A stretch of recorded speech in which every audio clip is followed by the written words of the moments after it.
Mesdames, Messieurs, bienvenue sur le point de l'économie de ce 8 octobre 2019 sur Reflet d'Afrique Télévision. Au Cameroun, 800 millions de dollars, c'est la somme estimée pour la construction du port de Bakassi à la frontière du pays.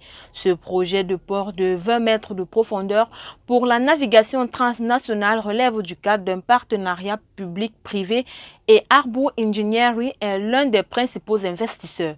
Ce futur complexe portuaire, situé à la frontière avec le Cameroun, sera le deuxième port de commerce du Nigeria après celui d'Apapa à Lagos et les autres ports du Nigeria étant des terminaux pétroliers.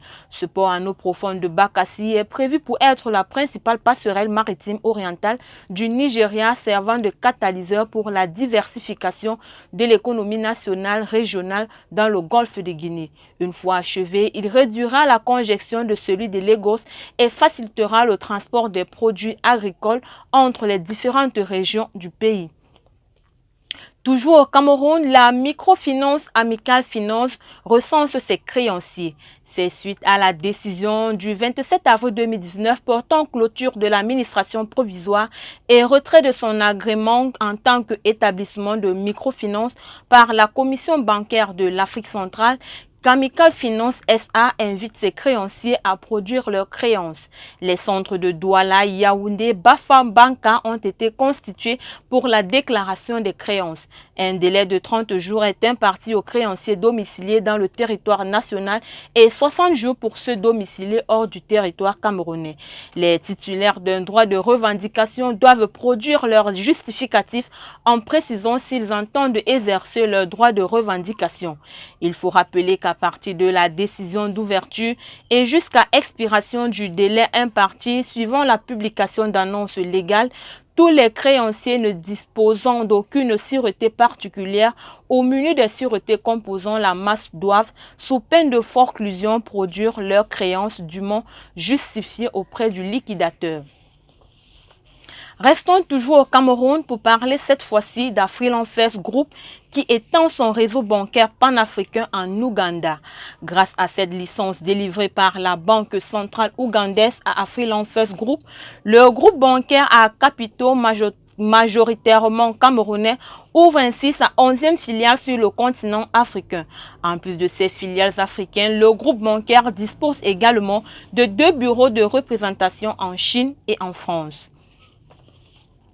République démocratique du Congo, le gouvernement revoit son budget de 2020. Annoncé à 7 milliards de dollars, le budget 2020 de la RDC a suscité de vives critiques de la classe politique et de la société civile qui le trouvent insuffisant au regard des promesses du président, mais aussi par rapport aux besoins du pays qui a devant lui d'innombrables réformes à mener. Eu égard de tout cela, le gouvernement congolais s'est engagé à revoir sa copie. Il est prêt à amender le projet de finances 2020 qu'il a approuvé le 27 septembre dernier. Tchad, des prêts alimentaires pour les fonctionnaires. Suite à la réduction de salaire des fonctionnaires en 2016, les prêts alimentaires pour les familles des fonctionnaires sont devenus monnaie courante dans le pays. La crise économique qui a frappé le Tchad après la chute du cours de pétrole, une banque agroalimentaire a ouvert ses portes et les fonctionnaires peuvent contracter des prêts, sauf qu'il ne s'agit pas de l'argent, mais des denrées alimentaires de première nécessité. Ouverte dans le pays il y a un an, elle est la seule banque agroalimentaire et elle compte près de 3000 clients à qui elle propose des prêts à des taux réduits et elle importe des produits alimentaires à moindre coût. Des partenariats avec des banques traditionnelles ont été mis en place pour évaluer la fiabilité d'un client et faciliter les paiements.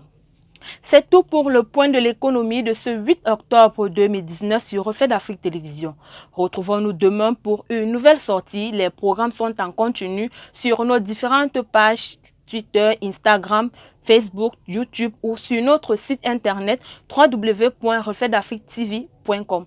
Agréable sur le programme à notre compagnie.